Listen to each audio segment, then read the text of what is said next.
ভাৰতৰ যশস্বী প্ৰধানমন্ত্ৰী নৰেন্দ্ৰ মোদী ডাঙৰীয়াৰ জন্মদিন উপলক্ষে ভাৰতীয় জনতা পাৰ্টিৰ উদ্যোগত সেৱা আৰু সপ্তাহত যিটো সেৱা আৰু সমৰ্পণ কাৰ্যসূচী চলি আছে আৰু যিহেতু যোৱাকালি মাননীয় প্ৰধানমন্ত্ৰী আৰু যোৱাকালি পূজা আছিলে সেইকাৰণে আমাৰ যুৱ মৰ্চা নগাঁও জিলা সমিতিয়ে আজি আমাৰ জিলা কাৰ্যালয়ত এইটো ৰক্তদান শিবিৰ আজি অনুষ্ঠিত কৰিছে আৰু আমি আজি আহি পেলাই অংশগ্ৰহণ কৰিলোঁ মই নিজেও আহি পেলাই মই দিছোঁ মই ৰক্তদান আজি আমি নিজেও দিছোঁ আৰু বিশেষভাৱে আমি সকলোৱে গৌৰৱান্বিত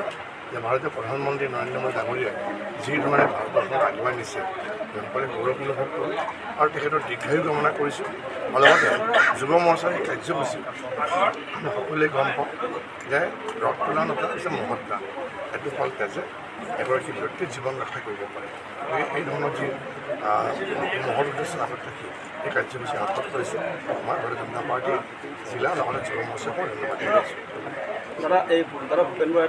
মন্তব্য কৰিছে যে অসম চুক্তি কাৰ্যকৃত কৰি অসমৰ ৫ নং দফাটো শেষ কৰা হ'ল বুলি তেখেতে মন্তব্য কৰিছে।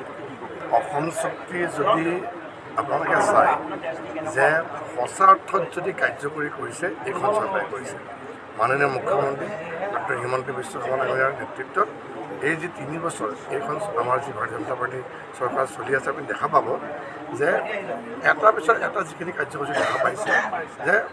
আজি অসম আন্দোলন কিহৰ কাৰণে হৈছে বিদেশী নাগৰিক বহিষ্কাৰৰ কাৰণে হৈছিল কিন্তু কিমান বিদেশী বহিষ্কাৰ হ'ল কিমান মানে সকলোৱে গম পাওঁ কিন্তু আজিৰ তাৰিখত যিখিনি কাৰ্যসূচী হাতত হৈছে যিখিনি কাম হৈছে অসম সুৰক্ষাৰ কাৰণে হৈছে অসম আৰু অসমীয়া আৰু ভূমিপুত্ৰৰ সুৰক্ষাৰ কাৰণে এইখন চৰকাৰে কৰি আছে আৰু ভৱিষ্যতেও কৰি থাকিব। চামগুৰি উপ নিৰ্বাচন আহি আছে চামগুৰি আমি যিখিনি আমি এইকাৰণে কৈছোঁ যে উপ নিৰ্বাচনটো সাধাৰণতে দেখা পাইছে আপোনালোকে যদিও আমি যোৱা লোকসভা নিৰ্বাচনত কেইটামান ভোটতে আমি তাত পৰাজিত হৈছিলোঁ চামগুৰি যিটো আমাৰ পুৰণা সমষ্টি আৰু তাতে আমাৰ নিৰ্বাচন হ'বলৈ গৈ আছে আমি শক্তিশালী প্ৰাৰ্থী দিছোঁ ডিব্ৰুৰঞ্জন শৰ্মা এগৰাকী শক্তিশালী আমাৰ প্ৰাৰ্থী তেওঁ কাম কৰিব আৰু যিহেতু আমাৰ যিটো বিধানসভা নিৰ্বাচন হ'লে ২৬ আমাৰ ১.৫টা বছৰ আছে